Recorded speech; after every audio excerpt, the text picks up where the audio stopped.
Marcus Chen pressed his forehead against the cool metal of the communications console, his hands trembling as he initiated what would likely be humanity's final transmission. The bridge of the research vessel Meridian flickered with dying emergency lights, casting eerie shadows across the faces of his 5 remaining crew members.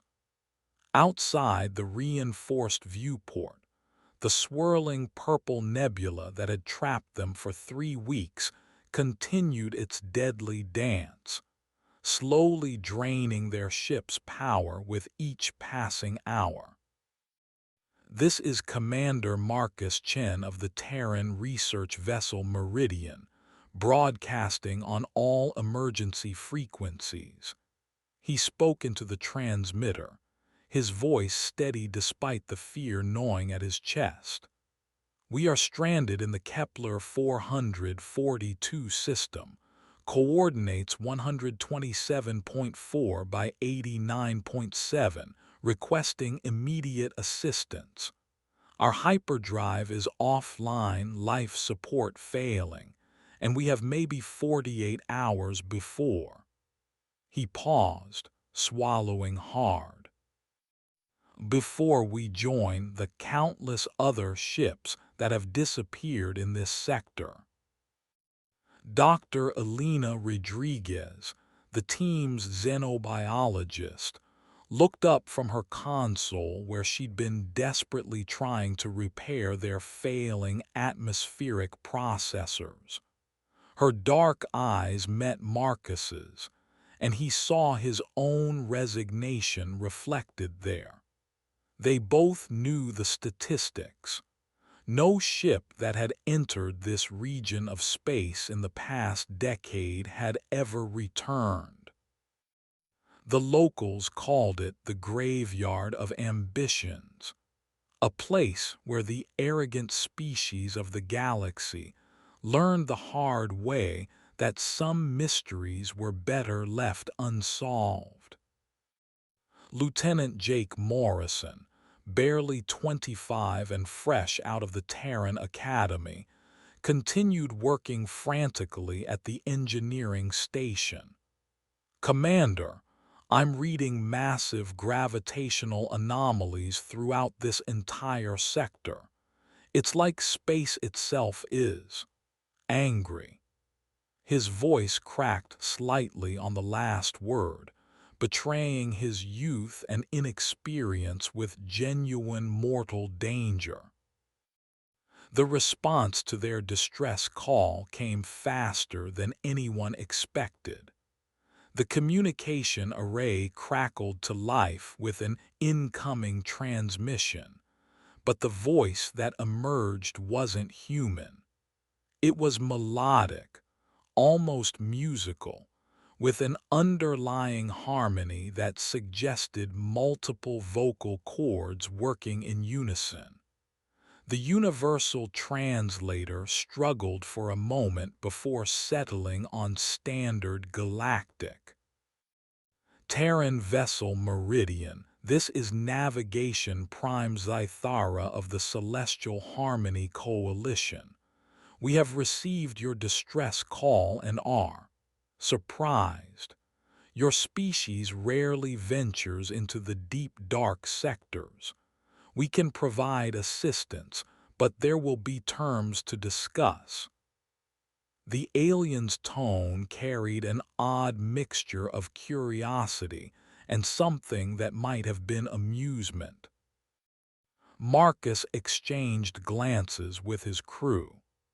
The Celestial Harmony Coalition was legendary among space-faring civilizations, an alliance of the galaxy's most advanced species, beings who had transcended the petty conflicts that plagued younger races like humanity. They were also notoriously expensive to deal with, treating less advanced species as amusing curiosities at best. "Navigation Prime Zythara, we accept your offer of assistance. "What are your terms?" Marcus replied, though he suspected he already knew the answer. The coalition was known for their love of exotic specimens and rare technologies. The aliens' response came with what the translator interpreted as harmonious laughter. "How delightfully direct you humans are. Very well, Commander Chen. We will extract your vessel and provide safe passage to the nearest coalition station. In exchange, we require your ship's entire database of human cultural information, your biological samples, and—" There was a pause that seemed calculated for dramatic effect. "Your agreement to serve as cultural ambassadors for your species for a period of 10 standard years."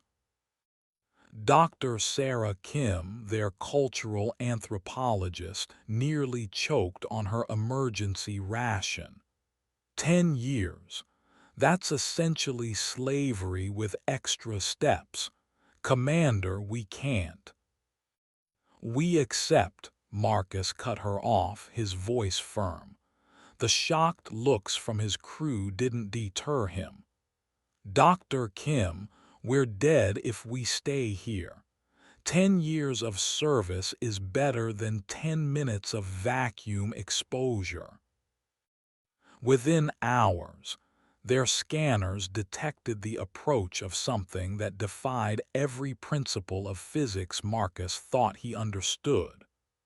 The Coalition rescue vessel appeared to be made of crystallized starlight, its hull shifting between translucent and opaque, as it moved through space with impossible grace. Tendrils of energy reached out from the alien ship, gently grasping the meridian and drawing it into what appeared to be a pocket dimension within the rescue vessel's hold. The aliens who greeted them were as beautiful as they were alien. Zythara stood nearly 8 feet tall, with skin that seemed to be made of living pearl and 4 arms that moved with fluid precision. Their eyes were large and multifaceted like a jewel, reflecting the light in ways that made it difficult to look directly at them. When they spoke, their voice resonated not just through the air, but somehow through Marcus's very bones. "Welcome aboard the Eternal Resonance, humans. You are now guests of the Coalition, though I suspect you will find our hospitality educational." Zythara gestured with one of their upper arms toward what appeared to be luxury quarters. "You will remain here while we process your cultural data and prepare your new assignments. Do not worry, we take excellent care of our cultural ambassadors." The quarters they were assigned were indeed luxurious by human standards, but Marcus quickly realized they were also a very sophisticated prison. The walls appeared to be standard bulkheads, but any attempt to interface with the ship's systems was gently but firmly rebuffed by what seemed to be the ship's AI.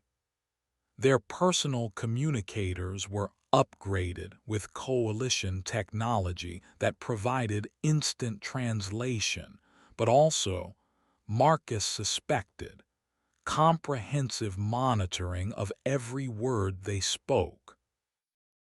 Dr. Rodriguez was the first to voice what they were all thinking as they gathered in Marcus's quarters that first evening.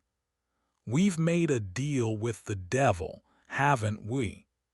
These Coalition species, they collect lesser races like we might collect butterflies." "What choice did we have?" Marcus replied, though the weight of his decision pressed down on him like a physical thing. At least we're alive to complain about it. Jake, ever the optimist despite their circumstances, was examining the alien technology that had been provided for their comfort. You have to admit, their tech is incredible. This food synthesizer alone is more advanced than anything we have back on Earth. And look at this. He held up what appeared to be a simple crystal, but when he touched it, holographic displays filled the air around them. It's like they've made information into a tangible thing. Their first real indication of what their new lives would entail came the following day, when Zythara summoned them to what they called a cultural orientation chamber. The room was vast, with walls that seemed to extend infinitely upward, filled with holographic displays showing thousands of different species engaged in various activities. Marcus recognized some: trade negotiations, artistic performances, what appeared to be scientific demonstrations, but many others were completely alien to his understanding. Each of you will be assigned to a different coalition world, Zythara explained, their voice carrying that same musical quality that made it impossible to ignore. Dr. Rodriguez, your expertise in biological systems will be invaluable on Kepler Prime, where you will help our scientists understand how human physiology responds to various environmental conditions. Dr. Kim, your knowledge of human social structures will be fascinating to the scholars on Vega Station, where you will demonstrate human cultural practices for their research. Marcus felt his stomach drop as the alien continued assigning his crew members to different worlds, effectively splitting up the only family he had left in this part of the galaxy. And what about Lieutenant Morrison and myself? Zythara's multifaceted eyes seemed to sparkle with something that might have been anticipation. Ah, Commander Chen, you and your young engineer have been selected for a very special assignment. The Coalition has recently made contact with a species that shows disturbing similarities to humanity. The Zephyrians are aggressive, territorial, and seem to possess an alarming capacity for violence despite their relatively primitive technology. We need humans who can help us understand how such a species thinks, how they might be managed. The way Zythara said "managed" sent chills down Marcus's spine. He was beginning to understand that the Coalition's approach to dealing with what they considered lesser species wasn't as benevolent as their reputation suggested. They weren't conquerors in the traditional sense. They were more like cosmic zookeepers, collecting interesting specimens and studying them for their own amusement and edification. Marcus Chen had never felt smaller or more powerless in his life as he stood in that impossibly vast chamber, surrounded by the achievements of civilizations that had been exploring the stars when humanity was still learning to make fire. The weight of his decision to accept the Coalition's offer was beginning to settle on his shoulders like a lead blanket. He had saved his crew's lives, but at what cost? And more importantly, what would happen to them when the coalition grew bored with their human curiosities? The next morning brought their first real taste of what life as cultural ambassadors would entail. Marcus and Jake were escorted to a transport shuttle that would take them to their assigned destination, while the rest of his crew was similarly distributed across coalition space. The farewells were brief and stilted, conducted under the watchful eyes of their alien handlers, who seemed to find human emotional attachments both fascinating and mildly inconvenient. The journey to the Zephyrian contact station took 3 days, during which Marcus and Jake were subjected to what the coalition politely termed preparation protocols.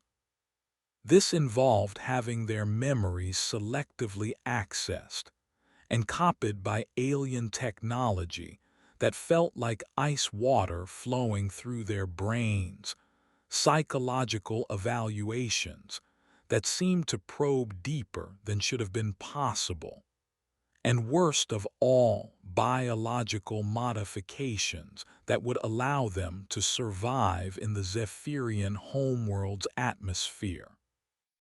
"Commander," Jake whispered during one of their brief rest periods, "I've been thinking about something.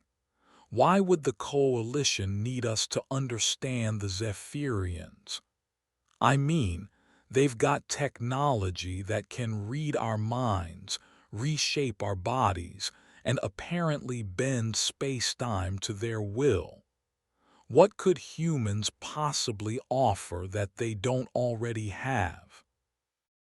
Marcus had been wondering the same thing, and the answer that kept coming to him was one he didn't want to voice aloud. The Coalition needed humans because they themselves had never been a young, violent species. They had evolved past such primitive behaviors so completely that they couldn't comprehend how a species might think when driven by desperation, territorial instincts, or simple survival needs. They needed human translators not for language, but for the fundamental mindset of a species still climbing its way up from savagery. When they finally arrived at the Zephyrian contact station, Marcus understood why the Coalition was so concerned.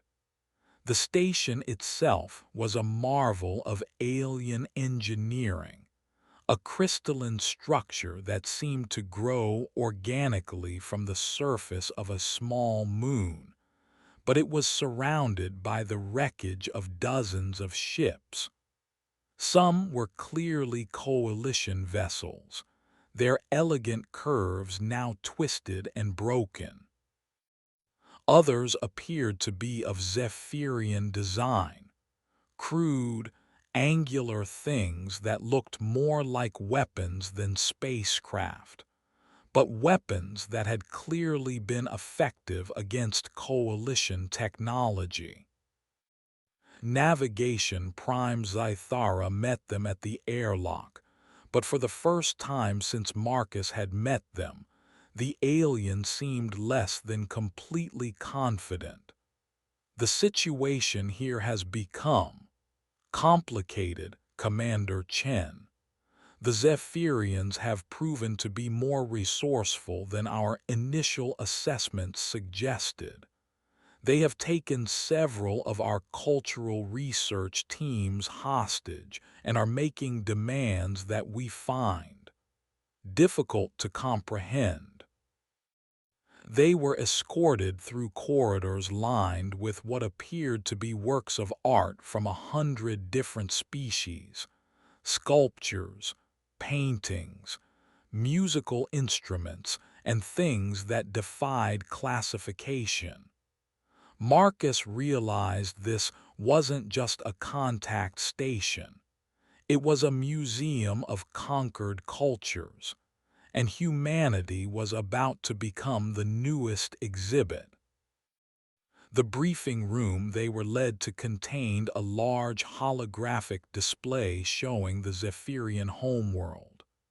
The planet looked surprisingly Earth-like, with blue oceans and green continents, but the cities visible from orbit were clearly alien in design. Tall, spire-like structures stretched impossibly high into the atmosphere, connected by bridges that seemed to defy gravity. More disturbing were the massive scars visible across several continents, evidence of recent warfare on a planetary scale.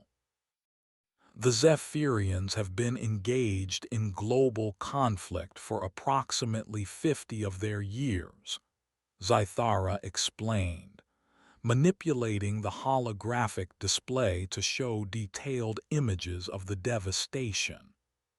Their technology advanced rapidly during this period, but in ways we did not anticipate. Rather than developing along traditional paths towards space exploration and scientific advancement, they have focused almost exclusively on weapons development and military organization. Jake leaned forward, studying the images with the eye of an engineer. Their technology is weird. Look at these weapon designs. They're using principles I don't even recognize, but they're clearly effective. That's coalition hull plating scattered around those impact craters. Indeed, Zythara's voice carried what the translator interpreted as grudging respect. The Zephyrians appear to have an intuitive understanding of destructive applications for advanced physics that took our scientists millennia to develop. When we made first contact, they immediately began reverse engineering our technology and weaponizing it in ways we had never considered. Marcus felt a cold realization settling in his stomach. They're using our own technology against us. That's why you need humans. You want us to think like them, to predict their next moves. Precisely, Commander. The Zephyrians have now issued an ultimatum. They will release our captured personnel in exchange for what they term technological equality. Essentially, they want full access to coalition databases and manufacturing capabilities. They have given us 7 standard days to comply, or they will begin executing our people. The holographic display shifted to show interior shots of what appeared to be a Zephyrian military complex. Marcus could see coalition species, beings like Zythara with their pearl-like skin and graceful movements, confined in crude but effective energy cages. The contrast between their elegant forms and the harsh, angular architecture of their prison was jarring. But what caught Marcus's attention wasn't the prisoners or their captors. It was the weapons the Zephyrian guards were carrying. They were clearly based on coalition energy technology, but they had been modified in ways that made them look more like medieval torture devices than scientific instruments. Spikes, serrated edges, and what appeared to be pain amplification arrays had been grafted onto elegant energy projectors, creating tools that were designed not just to kill, but to terrorize. Jesus, Jake breathed, staring at the same images. They're not just weaponizing your technology, they're making it cruel. These aren't tools of war, they're instruments of psychological warfare. Zythara's four arms moved in what Marcus was beginning to recognize as their species' equivalent of a shudder. This is why we need your perspective, humans. The Zephyrians think in ways that are alien to us, despite our vast experience with different species. They seem to understand that victory is not just about defeating an enemy, but about breaking their will to resist. Marcus stared at the holographic display, feeling the weight of responsibility settling on his shoulders once again. The Coalition wanted him to think like a Zephyrian, to get inside the mind of a species that had turned the tools of civilization into instruments of terror. The problem was, as he looked at those modified weapons and prison complexes, he was beginning to understand the Zephyrian mindset all too well. They weren't just fighting for technological equality or even freedom from coalition interference. They were fighting for their right to exist as they were, without being collected, studied, and managed by beings who saw them as interesting specimens. The Zephyrians had looked at the Coalition's vast museum of conquered cultures and decided they would rather burn the galaxy down than become another exhibit. And if Marcus was honest with himself, he couldn't entirely blame them. The next 3 days were spent in intensive briefings about Zephyrian culture, psychology, and military capabilities. What emerged was a picture of a species that had evolved under conditions that made Earth look like a peaceful garden world. Their planet had no fewer than 6 major landmasses, each controlled by different subspecies of Zephyrians who had been in near-constant warfare for millennia. The arrival of the Coalition had done something unprecedented. It had given them a common enemy and forced them to unite for the first time in their recorded history. Their military doctrine is fascinating in its brutality, explained Dr. Venthkala, a Coalition military analyst whose species resembled a cross between a praying mantis and a crystal formation. They have developed tactics that specifically target the psychological weaknesses of their enemies. For instance, they have learned that most Coalition species have difficulty processing the concept of deliberate cruelty. So they make their attacks as visibly brutal as possible to paralyze their opponents with shock. Marcus found himself taking notes not just on Zephyrian tactics, but on Coalition weaknesses. It was becoming clear that the advanced species of the galaxy had grown soft in some fundamental ways. Their technology was incredible. Their scientific achievements were beyond human comprehension. But they had lost something essential that the Zephyrians still possessed: the willingness to do whatever it took to survive. Jake was having similar realizations as he studied Zephyrian weapons technology. "Commander, look at this." They took a Coalition medical scanner, the kind that can diagnose and treat cellular damage in real time, and they've turned it into something that can cause precisely targeted pain at the molecular level. It's not just torture, it's scientifically optimized torture. The more Marcus learned about the Zephyrians, the more he realized that the coalition had fundamentally misunderstood what they were dealing with.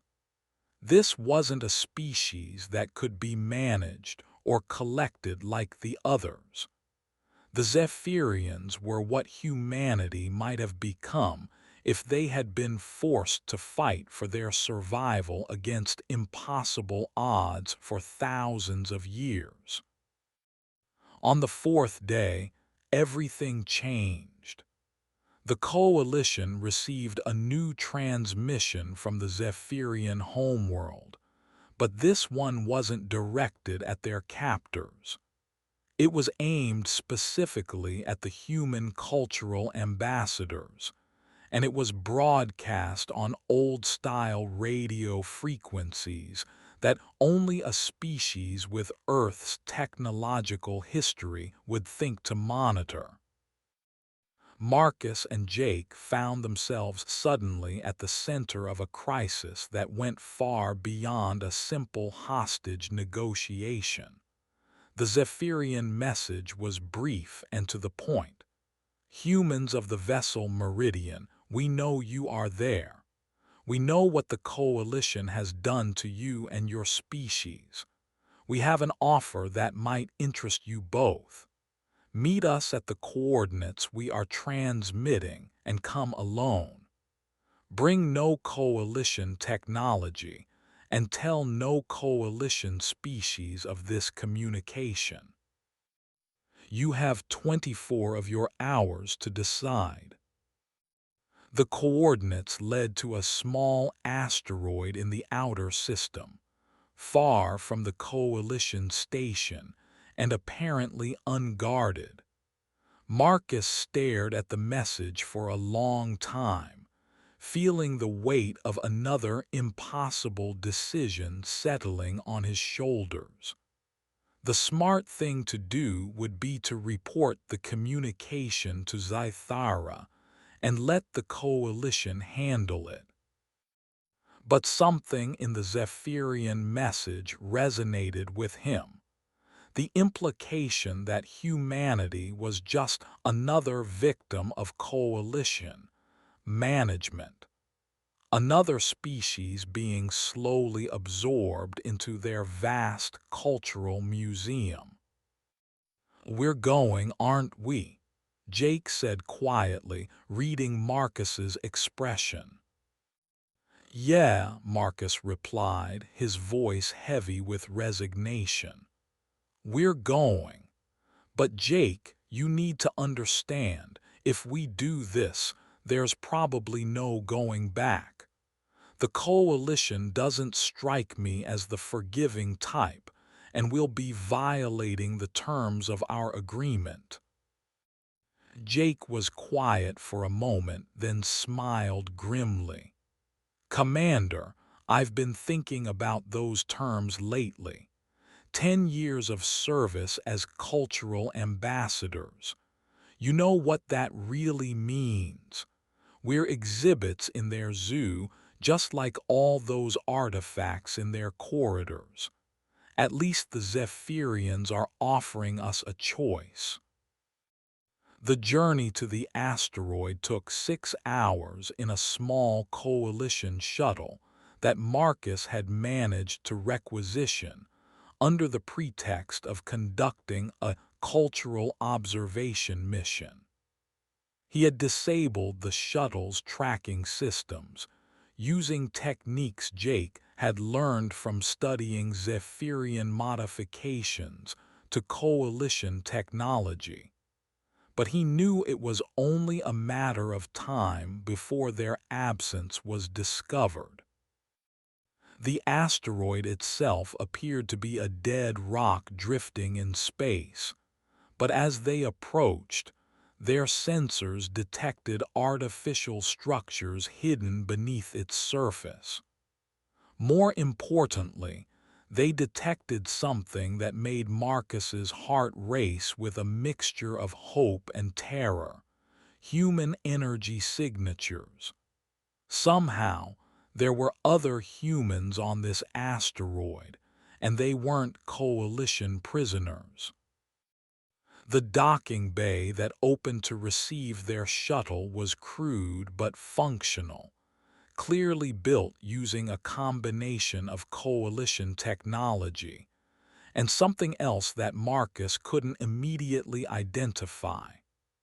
As they disembarked, they were met by a group of beings that looked like humans, but humans who had been changed in fundamental ways.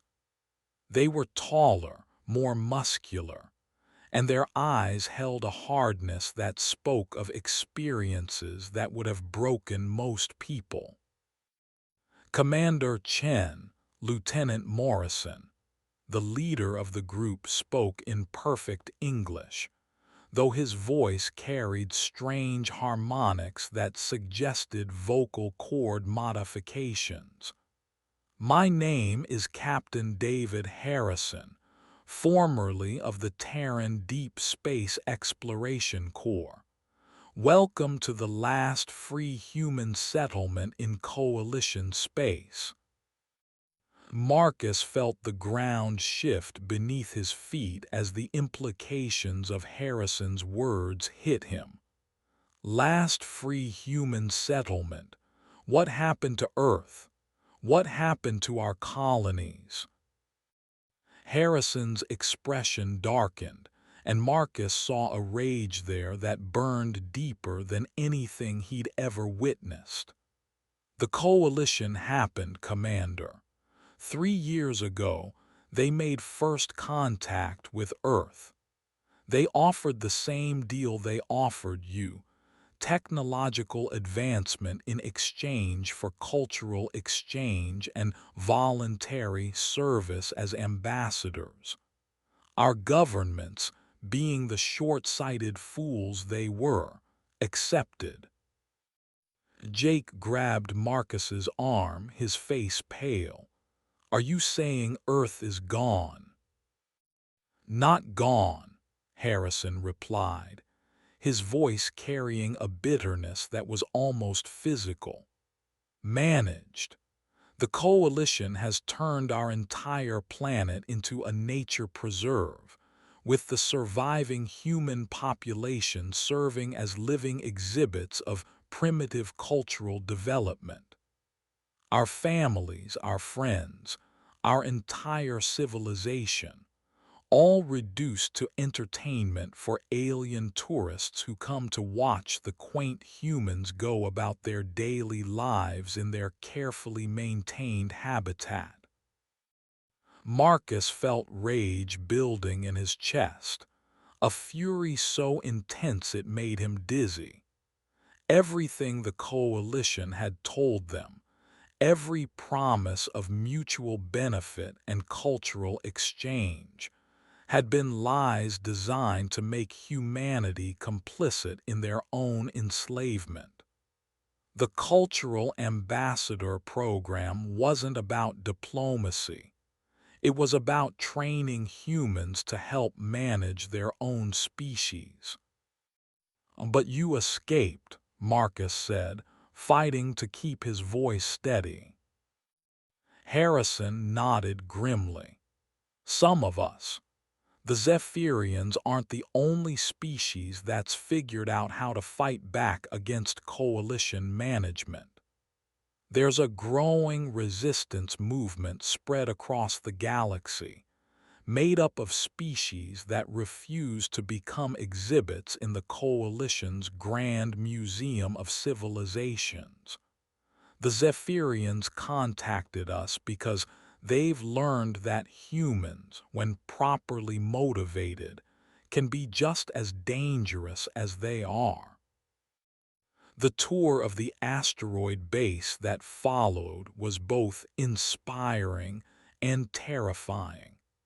The human survivors had indeed learned to fight back, but the cost had been enormous.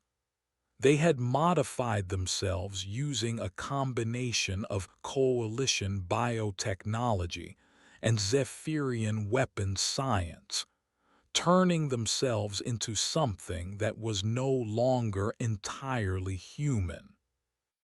They were faster, stronger, and more resilient than baseline humans, but Marcus could see in their eyes that they had paid for these advantages with pieces of their humanity. "The question now," Harrison said as they stood in the base's command center, looking out at a holographic display showing Coalition space, "is what you're willing to sacrifice to free your species. The Zephyrians have offered us a chance to strike back at the Coalition, but it will require humans who can think like them, who can anticipate their move and counter their strategies. Are you prepared to become something more than human to save humanity?" Marcus stared at the display, seeing the vast network of Coalition worlds, each one containing museum exhibits that had once been living civilizations. Somewhere in that network was Earth, his home, reduced to a theme park for the amusement of species so advanced they had forgotten what it meant to fight for survival. The choice before him was clear, even if the consequences were not. He could return to the Coalition station, report what he had learned, and serve out his 10 years as a cultural ambassador, knowing that he was helping to maintain the system that had enslaved his species. Or he could join the resistance, undergo the modifications that would make him into a weapon against the Coalition, and spend whatever remained of his life fighting for the freedom of species across the galaxy. It wasn't really a choice at all. "What do you need us to do?" Marcus asked, and saw Jake nod in agreement beside him. Harrison's smile was sharp as a blade and twice as dangerous. "First, you're going to help us rescue those Coalition prisoners from the Zephyrians, but not because we want to save them, because we're going to use them as bait for something much bigger. The Coalition thinks they understand how war works, but they've never faced an enemy that was willing to sacrifice everything for freedom. It's time they learned what desperation can accomplish." As Marcus prepared to undergo the modifications that would transform him from a human explorer into a human weapon, he thought about the choice he had made in the Coalition's luxurious prison, when he had accepted their terms to save his crew's lives. He had thought he was making a deal with the devil then, but he was beginning to understand that the real devil had been the alternative, a slow, comfortable death as a museum exhibit, watched by beings who saw his entire species as nothing more than an interesting curiosity. The Zephyrians had been right about one thing. Sometimes it was better to burn the galaxy down than to let yourself be collected and displayed. And if that's what it took to free humanity and every other species trapped in the Coalition's vast cultural zoo, then Marcus Chen was ready to strike the match. The war for galactic freedom was about to begin, and humanity was finally going to show the universe what happened when you tried to cage a species that had clawed its way up from the bottom of the food chain. The Coalition was about to learn a lesson that their advanced technology and superior intellect couldn't protect them from. Never underestimate the fury of a species that has nothing left to lose.